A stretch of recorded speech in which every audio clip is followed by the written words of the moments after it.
기술적 분석입니다. 자, 시장 상황 빠르게 한번 살펴보도록 하겠습니다.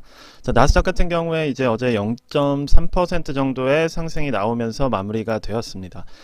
자, 어느 정도 상승의 기세가 강하게 가다가 좀 누그러지는 모습이 나왔다고 볼 수가 있는데, 자, 이렇게 되는 이유에 대해서는 기본적으로 이 구간 자체가 상당히 많은 저항선이 위치한 구간이어서 그렇습니다. 자, 보시는 것처럼 자, 요 라인이 기본적으로 자, 14,000 초반에서 13,000 후반 라인이 계속해서 저항으로 기능을 하고 있는 구간이기 때문에 아무래도 지금 이 부분부터는 상승세가 조금 둔화될 가능성이 있다라고 말씀드릴 수 있을 것 같아요.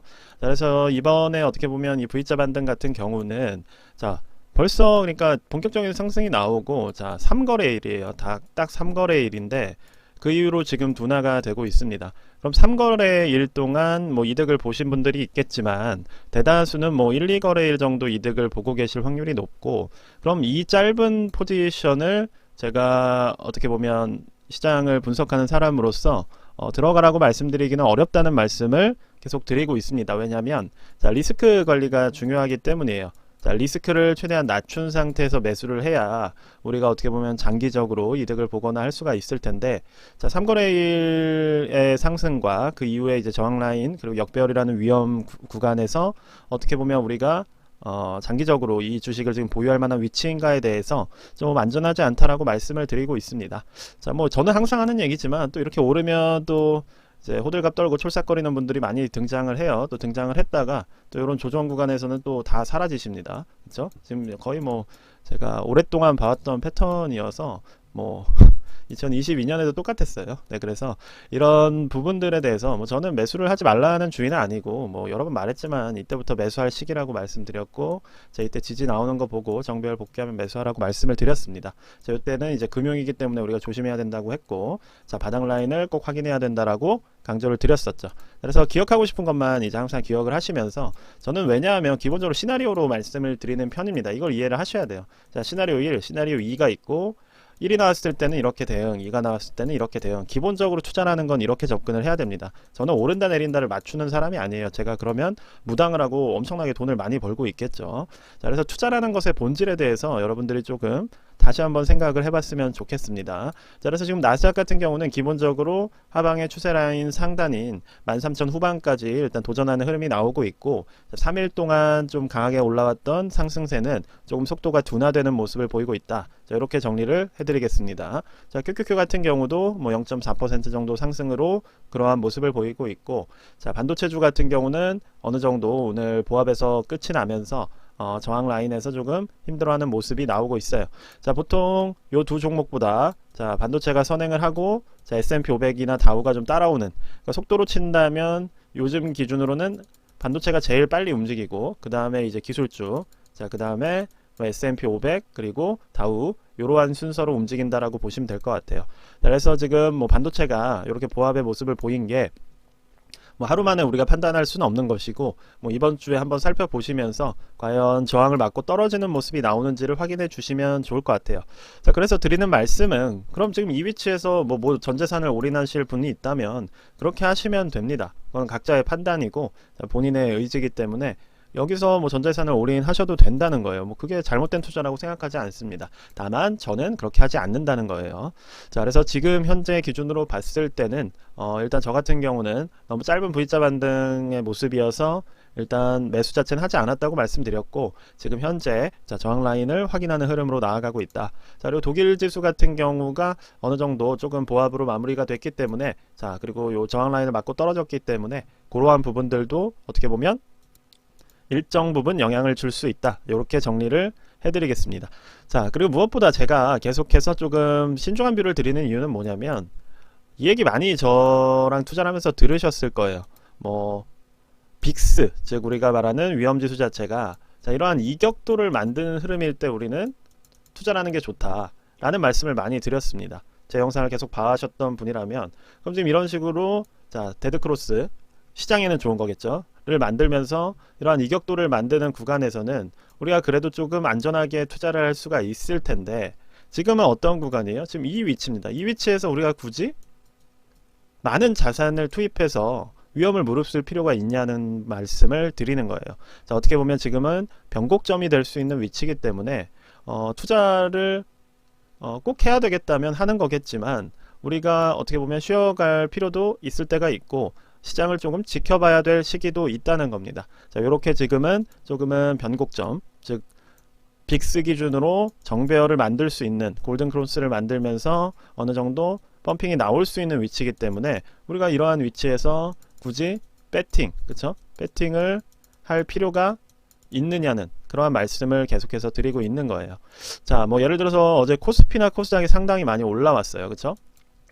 그럼 한번 보자면, 자, 오를 수 있는 위치까지 하루 만에 오른 겁니다. 상당히 뭐 공매도 금지라는 호재를 이용해서 지금 여기서 이렇게 확 2500선까지 올라온 상황인데, 보시면 여기가 주요 저항 라인이에요. 그렇죠? 지금 200일선에서 딱 막힌 상황입니다. 뭐 코스닥도 비슷할 것 같아요. 그렇죠?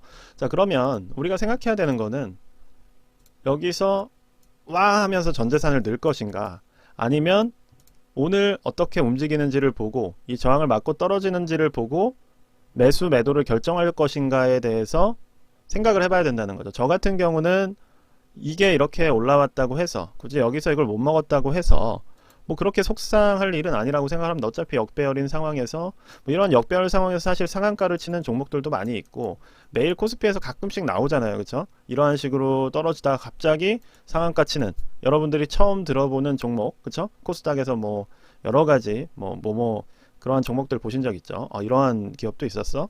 이 상태에서 상한가 치는 종목 그렇게 많습니다. 그럼 이 종목들을 여러분들은 찾아다니는 투자를 하실 거냐 이거예요. 이러한 종목들을 잡기 위해 항상 이렇게 떨어지는 종목만 매수를 하실 거라면 뭐 지금 이러한 것도 되게 아깝게 느껴지시겠죠. 근데 제가 볼 때는 이러한 구간에서의 반등은 충분히 나올 수 있겠지만 어쨌든 안전한 위치는 아니다. 즉 리스크 관리의 측면에서는 뭐 코스닥이 7%가 올랐든 코스피가 5%가 올랐든 뭐 3일 만에 오를 게 하루 만에 오른 것 뿐이다. 3일 만에 오를 게 뭐 하루 만에 올랐다고 한다면 그거는 오히려 좋지 않은 거겠죠. 왜냐하면 내가 하루 만에 들어간다고 해도 이틀을 더 벌 수 있는 기회가 하루 만에 올라갔기 때문에 기간이 짧아진 거예요. 그러니까 무슨 말이냐면 여기서 여기까지 예를 들어서 이렇게 거의 4달 동안 올라갈 수 있는 상승분을 하루 만에 올려버렸다고 한다면 이 상승분이 올라가는 동안에 관심을 받는 섹터가 주도주가 생길 거란 말이에요. 그렇죠? 그럼 주도주를 우리가 찾아서 투자를 하게 된다면 이득을 보는 겁니다.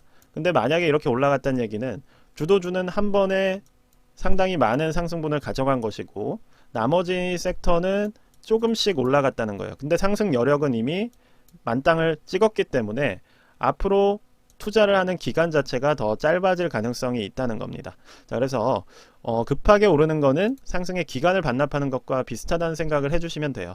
자, 그러면 우리가 굳이 여기서 뭐 전재산을 투자하실 분들이 있다면 전 말했습니다. 그거는 내가 리스크를 좋아하는 성향인 거예요. 다만 투자를 많이 하시고 항상 오랫동안 하신 분들이 강조하는 거는 기본적으로 리스크 관리라는 점이고, 그럼 이 위치에서는 우리가 일단 200일선 저항에 도달을 했기 때문에 그럼 이 위치에서 어떻게 움직이는지 확인하시면서 결정을 하시면 됩니다. 자, 저 같은 경우는 그러한 부분들을 차라리 보고 들어가는 게 안전하다라는 주의이기 때문에 그러한 부분에 대해서 제 뷰를 한번 설명을 드려봤어요.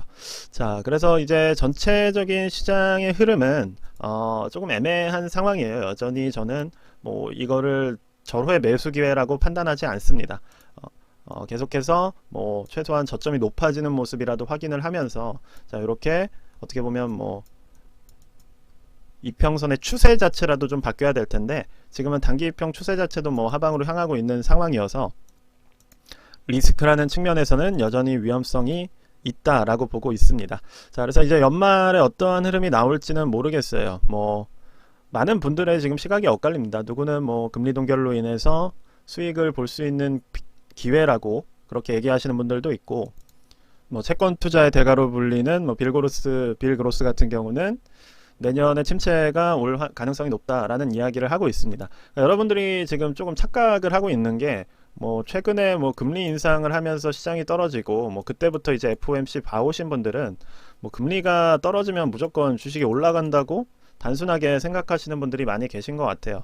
자, 근데 그거는 정말 단순한 생각이고 사실 금리를 낮춘다는 얘기는 침체가 온다는 얘기이기 때문에 자, 경기가 침체가 되면 주식이 오르지 않습니다. 많이 떨어지죠. 그렇죠? 경기 침체가 오는데 주식이 왜 오르겠습니까? 그래서 이러한 부분들에 대해서도 좀 더 복합적으로 생각을 하셔야 돼요. 예를 들어서 금리를 인하하기 시작한다는 거.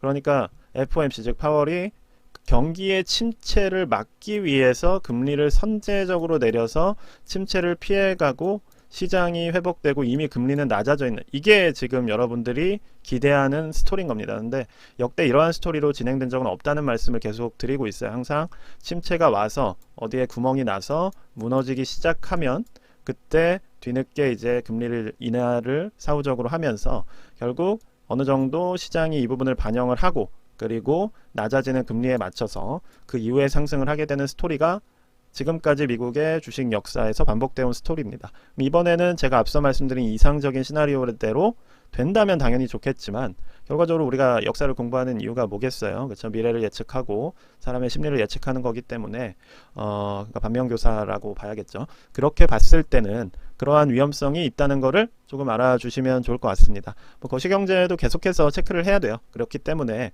뭐 최근에 경기가 호조가 나왔다 뭐 이런 얘기를 하셨는데, 경기가 호조가 나왔는데 물가 상승률이 여전히 뭐 2%까지 떨어지지 않으면 당연히 금리를 낮출 이유가 없는 거겠죠. 그러니까 뭐든지 너무 단순하게 생각하지 않으셨으면 좋겠습니다. 그렇게 단순하게 투자를 해서 잘 될 것 같으면, 그쵸? 모두가 다 지금 주식으로 백만장자가 돼 있겠죠. 자, 그렇기 때문에 항상 조금 복잡하게 생각을 해주시고, 저 역시도 뭐 아직 갈 길이 멉니다. 계속 노력하고 있는 상황이기 때문에, 제가 다만 이렇게 잔소리를 할 수 있는 이유는 노력하기 때문이에요. 그러니까 여러분들이 책을 한 권 읽을 때 저는 아마 10권을 읽을 가능성이 높고, 뭐 그러한 부분입니다. 그러니까 그냥 어디서 이렇게 단편적인 조각을 가지고 이야기를 하는 것보다는 내가 좀 더 공부를 해서 그 사람에 대해서, 그리고 내 의견에 대해서 비판적으로 사고하는 게 상당히 중요하다고 생각을 합니다. 제 의견에 악플을 다실 시간에 본인의 의견에 악플을 다는 게 여러분들의 발달에, 그리고 발전에 훨씬 도움이 된다는 점을 좀 마지막으로 말씀을 드리면서 그렇게 영상을 마무리하도록 하겠습니다. 네, 일단 오늘 영상 여기까지 말씀드리도록 하겠습니다. 감사합니다.